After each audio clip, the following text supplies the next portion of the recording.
நண்பர்களின் கனிவான கவனத்திற்கு ஒரு நினைவூட்டல். வாழ்க வளமுடன். அருட்தந்தை இன்- இன்று கேள்வி பதில் நிகழ்வு.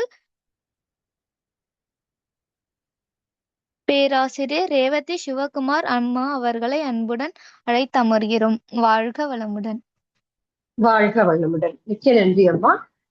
வாழ்க வையகம், வாழ்க வையகம், வாழ்க வளமுடன். குரு வாழ்க, குருவே துணை. சிறப்பான முறையில் நமக்கு இன்றைய அமர்வினை தொகுத்து அளித்துக் கொண்டிருக்கும் பேராசிரியர் அருள்நிதி பவித்ரா அம்மா அவர்களும் பேராசிரியர் கோதை கோவிந்தராஜன் அம்மா அவர்கள் இருவருக்கும் நன்றி கலந்த வாழ்த்துக்களை தெரிவித்து மகிழ்கிறோம். இருவரும் அருட்பேராற்றல் கருணையினால் உடல் நலம், நீளாயுள், நிறை செல்வம், உயர் புகழ், மெஞ்ஞானம் ஓங்கி வாழ்க வளமுடன், வாழ்க வளமுடன். மிக்க நன்றி. வாழ்க வையகம், வாழ்க வையகம், வாழ்க வளமுடன். குரு வாழ்க, குருவே துணை. உலக சமுதாய சேவா சங்கம் ஸ்கை யோகா ஆன்லைன் இணைய வழியே அளித்து வரும் கூட்டு தவத்தில் கடந்த ஒரு மாதமாக நாம் மௌன நோன்பு ஆழ்ந்திருந்தோம். இப்போது மீண்டும் எப்போதும் நம்ம நடைபெற இந்த கேள்வி பதில் அமர்வு ஒவ்வொரு சனிக்கிழமையும் ஆழ்ந்த தவத்தினை தொடர்ந்து கேள்வி பதில் அமர்வு நடைபெற்று வருகிறது. அந்த வகையில் இன்று உங்கள் மனங்களில் எழும் எந்த ஒரு சந்தேகம் இருந்தாலும் உங்கள் கைகளை உயர்த்தி தெளிவு பெற்றுக் கொள்ள வேண்டுமாய் அன்போடு கேட்டுக்கொள்கிறோம். வாழ்க வளமுடன். உங்களுக்காக ஒரு நிமிடங்கள் காத்திருப்போம்.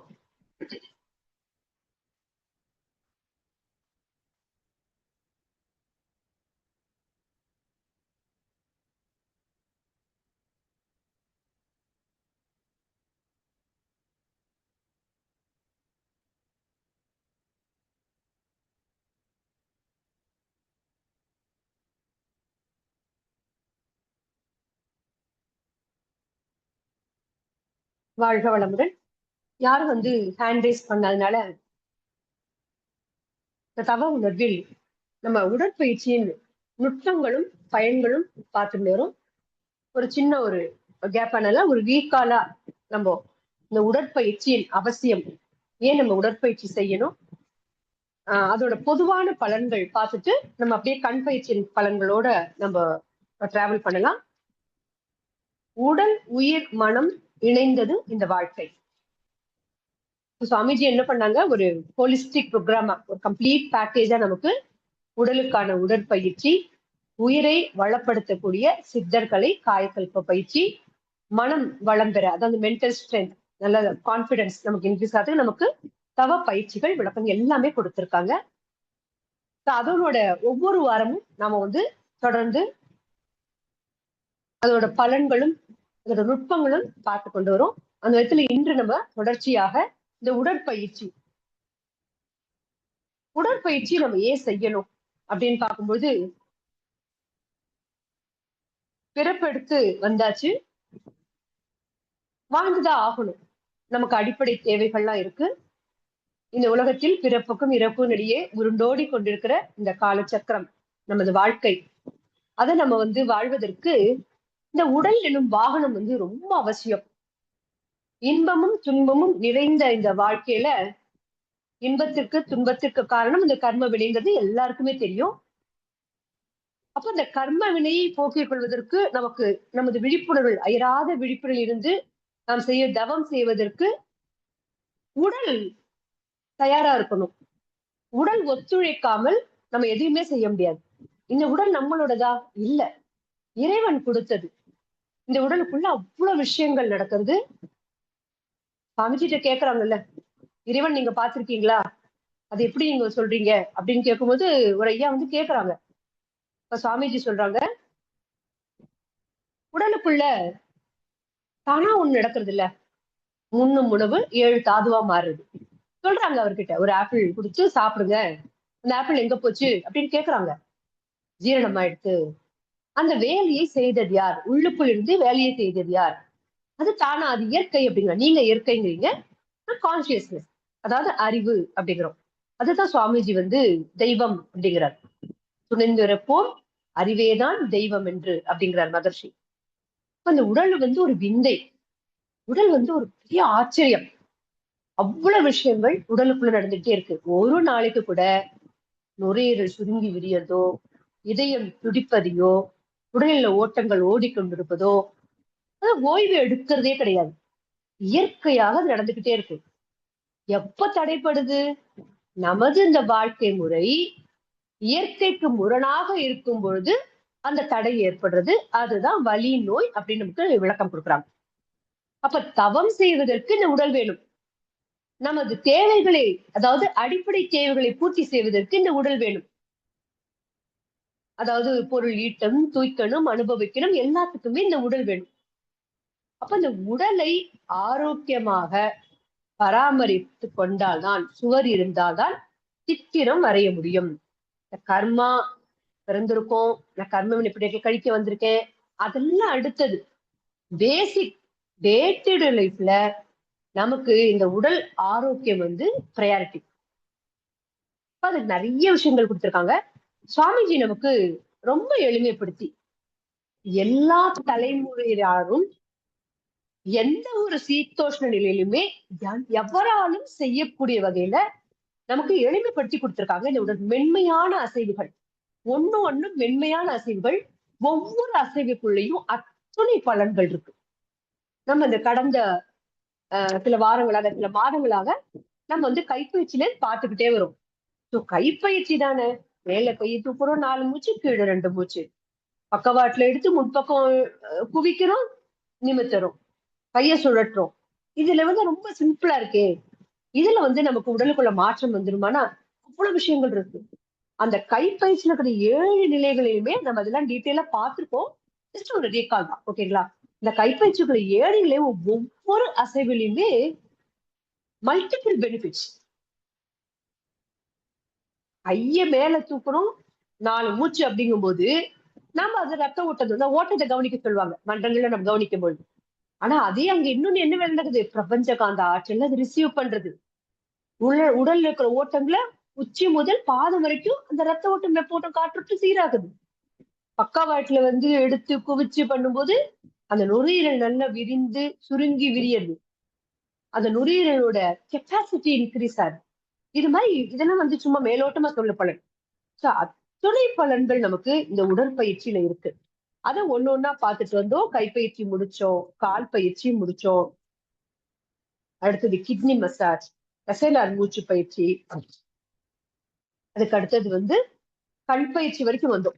இன்னைக்கு நம்ம என்ன பண்றோம், இந்த கண் பயிற்சியே ஒரு ரீகாலா பார்க்கணும். இது நடுவுல யாருக்காவது ஏதாவது வேற ஏதாவது சப்ஜெக்ட்ல டவுட் இருந்தா கூட ஹேண்ட் ரைஸ் பண்ணுங்க. நான் பார்ட்டிசிபென்ட்ஸ் வியூ வச்சுட்டு தான் நான் இந்த விளக்கங்கள் கொடுத்துட்டு இருக்கேன். உங்க ஹேண்ட் ரைஸ் ஆச்சுன்னா அதை நான் பார்த்துட்டு உங்களுக்கு அது டவுட்ஸும் கிளாரிஃபை பண்றேன். ரைட். இப்போ இந்த கண் பயிற்சி, கண்கிறது வந்து அவ்வளோ ஒரு ரொம்ப அருமையான முக்கியமான உறுப்பு. எல்லா உறுப்பும் முக்கியம்தான். சுசீலாமா, சொல்லுங்க சுசீலாமா, உங்களை அன்மியூட் கொடுக்குறேன். வாழ்க வளமுடன் சுசீலாமா, நீங்க பேசலாம். அன்மியூட் கொடுத்துருக்கேங்கம்மா. வாழ்க வளமுடன்ங்கம்மா. சொல்லுங்கம்மா, வாழ்க வளமுடன். கபாலபதியை சொல்லுங்கம்மா, எப்படி அது சொல்லுங்கம்மா கொஞ்சம். கபாலபதியை மட்டும், கபாலபதி பயிற்சி எப்படி பண்றதுன்னு சொல்லுமா? மூலபந்தம். சரிங்க. ஆமாங்கம்மா, மூலபந்தம். மூலபந்தம் வலது கை தொடமையில வச்சுக்கிறீங்க. இடது கையால நம்ம ஒவ்வொரு ஃபர்ஸ்ட் லெஃப்ட் நாசல் மூச்சு இழுக்கிறோம் விடுறோம், ரைட் நாசல் மூச்சு இழுக்கிறோம் விடுறோம். ஆக்சுவலி என்ன ஜென்ரலா கத்துக்கும் என்னப்பா, ஒரு மூச்சுலயே 10 எக்ஸலேஷன் நினைச்சுப்பாங்க வெளியிடுறதுன்னு. இல்ல, அந்த இன்ஹேலேஷன் வந்து அனிச்சை செயல், தானா நடக்கும். அது தானே நம்ம இழுத்துடுவோம். மூலபந்தம் விடவே கூடாது. மூலபந்தம் பண்ணிக்கிறோம் 10 முறை. லெஃப்ட் ரைட் மூச்சு இழுத்து விடணும், மூச்சு இழுத்து விடணும். போர்ஸா பண்றோம். நடுவுல 1 மினிட் ரெஸ்ட் வேணும். 1 மினிட் ரெஸ்டும் போது நம்மளுடைய சுவாசத்தையே கவனிக்கும். சொல்லுங்க. லெஃப்ட்ல இருந்து ரைட்டு இல்ல அப்படி சொல்லல. லெஃப்ட்ல இருந்து ரைட் இல்ல, லெஃப்ட்லயே மூச்சு இழுத்து விடுறோம், ரைட்லயே மூச்சு இழுத்து விடுறோம். எதுக்கு? கபாலபதிக்கா?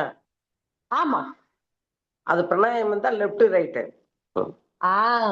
பிராணாயாமம் அந்த நாடி சுத்தி பிராணாயாமம் தான். Left to right, right to left. Kapalbhati இது வந்து அப்படியே மூச்சு இழுத்து விடுறோம் ஒரு பக்கமும். ஓகேங்களா? அந்த எக்ஸலேஷன் மூச்சு விடுறது வந்து நல்ல ஃபோர்ஸா விடணும். சோ தட் அந்த மூச்சு குழல் மேல வரைக்கும் இருக்கிற அந்த டஸ்ட் எல்லாம் வெளியில வந்துரும். அப்ப லெஃப்ட்லயே இழுத்து லெஃப்ட்லயே விடணும். ஆமா. அப்புறம் லெஃப்ட் அடைச்சிட்டு ரைட்லயே இழுத்து ரைட்ல விடணும். நீங்க ஆமா கரெக்ட். ஓகேங்களா? அந்த மாதிரி தெளிவாயிடுச்சுங்களா? ஆனா ஒண்ணு ஞாபகம் வச்சுக்கோங்க, கண்டிப்பா இது சுவாச பயிற்சி பண்ணும்போது மூலபந்தம் கண்டிப்பா போட்டுக்கணும். விட்டா கூட உடனே பிடிச்சிருக்கணும். சரிங்களா? அப்ப லெஃப்ட்ல இழுத்து லெஃப்ட்ல விடணும், ரைட்ல இழுத்து ரைட்ல விடணும், அப்புறம் லெஃப்ட் திருப்பி லெஃப்ட். அந்த மாதிரி ஒரு 5 முறை செய்யணும். ஒரு ரவுண்டுக்கு. ஆமா 10. ஆமா ஒரு ரவுண்டுக்கு 10 டைம்ஸ். 10 கவுண்ட். ஒரு நிமிஷம் ரெஸ்ட். சரிங்கம்மா. சரிங்கம்மா. நன்றி நன்றி. வாழ்க வளமுடன். ஷியாமலா மோகனம்மா நீங்க பேசலாம். வாழ்க வளமுடன். நான் உங்களை அன்மியூட் கொடுத்திருக்கேன். வாழ்க வளமுடன்மா. வாழ்க வளமுடன். சொல்லுங்கம்மா. நான் கேரளால இருக்கேம்மா. நான் சென்னையில இருந்துதான் நம்ம வேதாத்திரி இது கத்துட்டேன் நான் ஸ்கை யோகா. அதுக்கப்புறம் எனக்கு பிரம்மஞானம் போன பிறகு எனக்கு கேரளாக்கு வர வேண்டிய சூழ்நிலை வந்துச்சு. நான் இங்க வந்துட்டேங்கம்மா. அன்னையில இருந்தே நான் இது நம்ம மகிழ்ச்சியோடது எக்ஸசைஸும் இதுவும் எல்லாமே நான் கரெக்டா பண்ணிட்டு தான் இருக்கேன். மெடிடேஷன் ஆனாலும். இப்ப எனக்கு என்ன டவுட்னா, ஒரு 3 மாசம் முன்னாடி எங்க அம்மா இறந்துட்டாங்க. அது அதனால எனக்கு ஒரு பய உணர்வு உள்ளுல வந்துருச்சுமா. அது எதனாலன்னு எனக்கு தெரியல. அவங்க என்னங்கம்மா? அம்மாட்ட ரொம்ப அட்டாச்சா? ஆமா, அம்மா என்கிட்ட தான் இருந்திருந்தாங்க கொஞ்ச நாள். அப்புறம் சென்னை போன சொல்லி அடம் பிடிச்சு அண்ணா வீட்டுக்கு போனாங்க. அண்ணா வீட்டுல கொஞ்ச நாள் தான் இருந்தாங்க, அதுக்குள்ள இறந்துட்டாங்க. ஆனா நைட்டு அம்மா போட்டோ வச்சிருக்கோம் வீட்டுல, படம். அது நைட்டு அந்த படம் பார்க்க கூட பயமா இருக்கு. இல்ல நீங்க வந்து ஃபர்ஸ்ட் வந்து எனக்கு புரியுது. நீங்க நான் ஒன்னே உங்களுக்கு கேக்குறேன், நீங்க அம்மாவை மிஸ் பண்றீங்களா? அம்மா மிஸ் பண்றீங்களா? ஆமா மிஸ் பண்றேன். அது வந்து பயம் இல்ல, அந்த அம்மா இல்லையேங்கிற அந்த ஏக்கம் தான் உங்களுக்கு அப்படி தோணுதுங்கம்மா.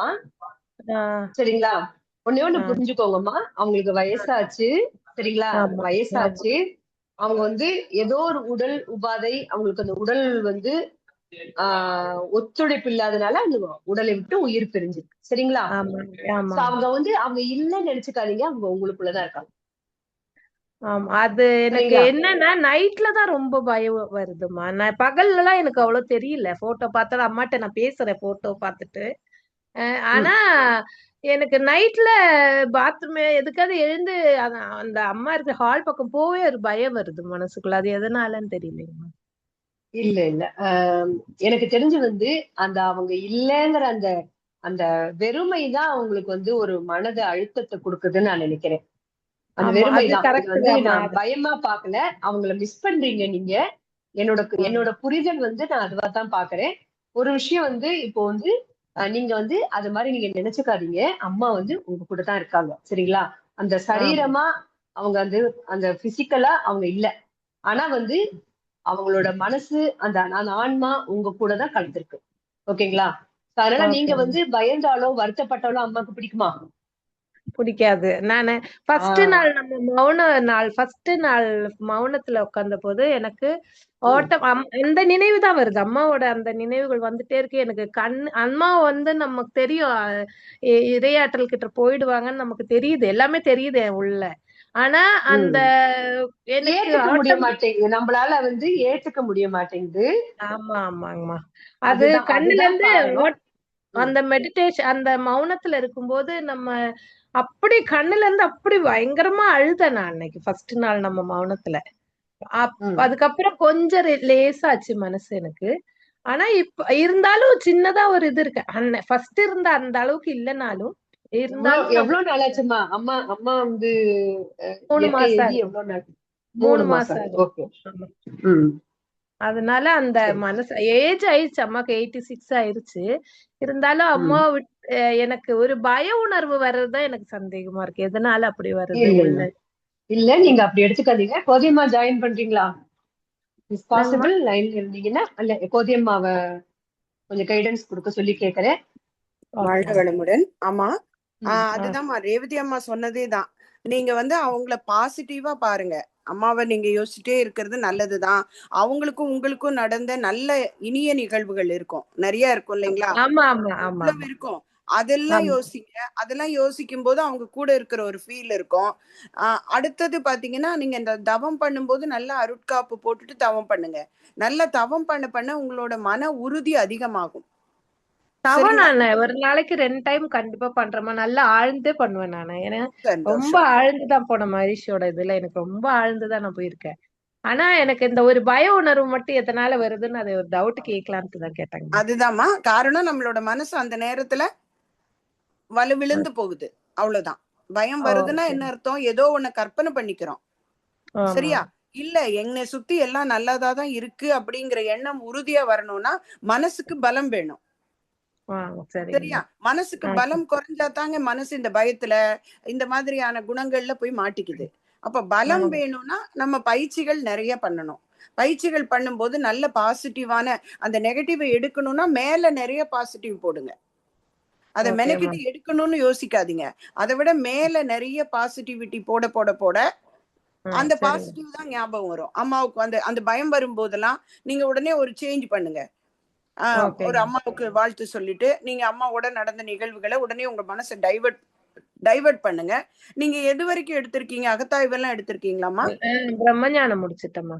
அப்போ நீங்க வந்து நிறைய வந்து அநாகதத்துல தவம் பண்ணுங்க. 9 மைய தவத்துல அநாகத தவம் வந்து உங்களோட பயத்தை குறைக்கும், மனசுக்கான தைரியத்தை அதிகப்படுத்தும். அதுதான் மனதுக்கான இருதய சக்கரம் அப்படின்னு மகரிஷி சொல்லுவாங்க. அநாகத எல்லாத்துலயும் பண்றீங்க, ஆனா அநாகதத்துல கொஞ்சம் கூடுதல் நேரம் பண்ணுங்க. சரிங்களா? ஆனா ரொம்ப அட்டாச்மெண்டா இருந்தேன் அம்மாட்ட. அதனாலயா நான் தெரியல, அம்மாக்கு வேணா என்ன வேணாலும் செய்வேன். அந்த அளவுக்கு ரொம்ப அட்டாச்மெண்டா இருந்தேன் அம்மாட்ட நானு. கண்டிப்பா. அப்ப அப்படி இருக்கிற ஒரு அன்பு இருக்கிற அம்மாவை பார்த்து நம்ம பயப்பட வேண்டாம் இல்லையா? இல்ல, ஆமா, அதான் யோசிக்கிறேன் நானும். ஏன்னா நம்ம ஒண்ணுமே அம்மாக்கு கெடுதல் ஒண்ணுமே இதுவரை என் வாழ்க்கையில செஞ்சதே கிடையாது. எல்லாமே சந்தோஷமா அம்மா கூடயே தான் இருந்தேன். ரொம்ப அம்மா கூட அட்டாச்மெண்டாவே தான் இருந்தேன் ரொம்ப. ஆனா இது எதனால இப்படி வருதுன்னு எனக்கு ஒரு டவுட் இருந்துச்சு, அதான் நான் கேட்கலாம். அதுதான் அத உங்க மனசுக்கு பலம் ஏத்திக்கோங்கம்மா, அவ்வளவுதான். சரியா? அந்த நேரத்துல மனம் பலு விழுந்துருது. அதனால நீங்க உங்களோட மனசு வந்து அந்த பழைய அந்த நிகழ்வுகள் பின்னாடி போயிடுது, அவ்வளவுதான். மனசுக்கு தைரியம் நிறைய தவம் பண்ணுங்க. அது பண்ண பண்ண கான்சென்ட்ரேஷன் இம்ப்ரூவ் ஆகும். அருட்காப்பு சொல்லிக்கோங்க. அந்த மாதிரி வரும்போது அருட்காப்பு சொல்லிட்டு அம்மாவோட நிகழ்ந்த நல்ல நிகழ்வுகளை திரும்ப திரும்ப அழுத்தமா பதிவு செஞ்சுக்கோங்க. நன்றிமா. வாழ்க வளமுடன். வாழ்க வளமுடன். வாழ்க வளமுடன். மிக்க நன்றி. ரேவதிமா, நீங்க தொடர்ந்து. எஸ்மா, தேங்க்யூ சோ மச்மா. சுசீலா அம்மா, நீங்க பேசலாம். இல்லைங்கம்மா, பிராணாயாம பயிற்சி வந்து லெப்ட்ல எடுத்து ரைட்ல விட்டு, ரைட்ல இருந்து லெப்ட்ல விடுறது முடிஞ்சிருச்சு. ஆமாங்கம்மா, ஆமாங்கம்மா. இப்ப வந்து நாடி இது கபாலபதி பண்ணும்போது எந்த இதுல ஸ்டார்ட் பண்ணணும்? ரைட்டா லெப்டா ஸ்டார்டிங்? லெஃப்ட். அதுவும் லெஃப்ட்ல தான் ஸ்டார்ட் பண்ணணும். ஆமா, லெஃப்ட் ஸ்டார்ட் பண்ணிட்டு ரைட் முடிக்கிறீங்க. ரைட் செய்றீங்க, லெஃப்ட் செய்றீங்க, ரைட் செய்றீங்க. அப்படி என்னன்னா எல்லாமே வந்து முத என்ன சொன்னீங்க? கபாலபதி பண்ணும்போது மூலபந்தம் அவசியம். ஆமா, கண்டிப்பா. சொல்லுங்க கோதையம்மா. ரேவதிமா, ஒரே ஒரு விஷயம். அம்மா, நம்ம வந்து சுத்தி பண்ணும் நம்ம வலது கையை யூஸ் பண்ணுவோம், சரிங்களா? நாசிகா முத்திரையில எந்த கை யூஸ் பண்ணுவோம்? வலது கை நாசிகா முத்திரையில வச்சிருப்போம். அதனால கட்டை விரலை கொண்டு முதல்ல இடது பக்கம் மூச்சு இழுத்துக்கிறீங்க. வலது பக்கத்தை கட்டை விரலால் அழுத்திக்கிட்டு இடது பக்கத்து நாசி வழியாக மூச்சு இழுத்துட்டு அந்த பக்கத்தை மூடிட்டு திரும்பியும் வலது பக்கம் வெளியே விடுறீங்க. திரும்பியும் அங்க இழுத்துக்கிறீங்க. கபாலபதி நம்ம பண்றதே இடது கைகள்ல தான் பண்ணுவோம், இருக்குங்களா? அப்ப ஃபர்ஸ்ட் வலது பக்கம் மூச்சு தான் வெளியே விடுவோம். ஃபர்ஸ்ட் ஸ்டார்டிங் வலது பக்கம் மூச்சு வெளியே விடுறோம், அந்த பக்கம் இழுத்துக்கிறோம், திரும்பி இடது பக்கம் விடுறோம், இடது பக்கம் இழுத்துக்கிறோம், வலது பக்கம் விடுறோம். அதான் கேட்டேன். வலது பக்கம் இழுத்து இடத்துல விட்டு, இடத்துல விட்டு வலதுல விடணும். இழுக்கிறதுக்கான நேரம் நம்ம கொடுத்துருவோம், நம்ம தானா இழுத்துக்குவோம். நம்ம இழுக்கிறதுக்குன்னு வலுக்கட்டாயமா நம்மளா செய்ய வேண்டாம். கபாலபதியில நம்ம கான்சென்ட்ரேஷன் ஃபுல்லா வெளியில விடுறதுலதான் இருக்கணும். அதான் வலதுல இழுத்து இந்த பக்கம் இடது கொண்டாடணும்லமா. முதல்ல இடது பக்கம் வலது பக்கம் வெளியே விடுறீங்க. அந்த பக்கம் லேசா இழுத்தத திரும்பியும் ஆள்காட்டி விரல மூடிட்டு இந்த பக்கம் வெளியே விடுறீங்க. சரிங்கம்மா. சரியா?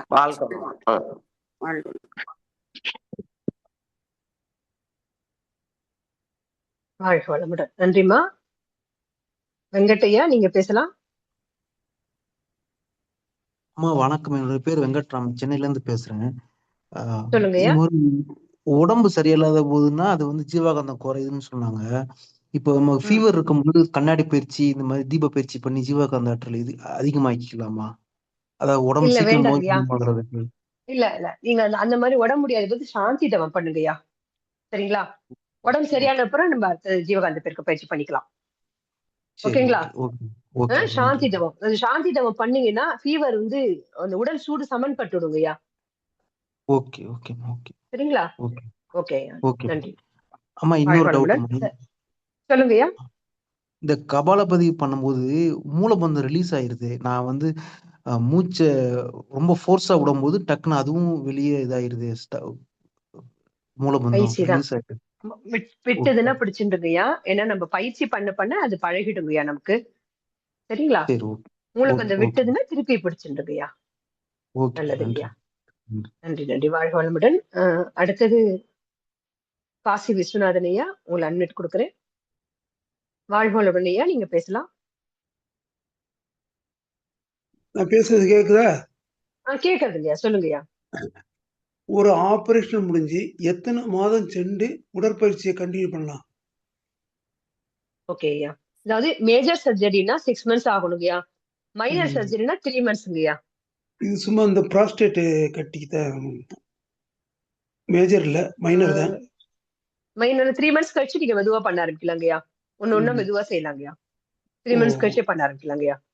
நன்றி அம்மா. நன்றி நன்றி ஐயா. வாழ்க வளமுடன். வேற யாருக்காவது ஏதாவது கேள்வி இருக்கா? வாழ்க வளமுடன். மணி வந்து 7:27 ஆயிடுச்சு. அதனால இந்த உடற்பயிற்சியோட தொடர்ச்சி சுசீலாமா நீங்க ஹேண்ட் ரைஸ் பண்ணீங்க. ஓகே. இது உடற்பயிற்சியோட நுட்பம் பயன்கள் வந்து நம்ம தொடர்ச்சி நம்ம இன்னொரு வகுப்புல பார்ப்போம். இப்போ வந்து நம்ம நிறைவு பண்ணிக்கலாம். பவித்ராமா, நம்ம நிறைவு பண்ணிக்கலாமா? வாழ்க வளமுடன் பவித்ராமா.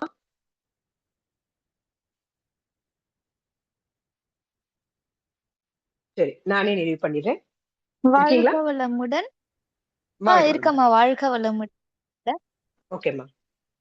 இன்று கேள்வி பதில்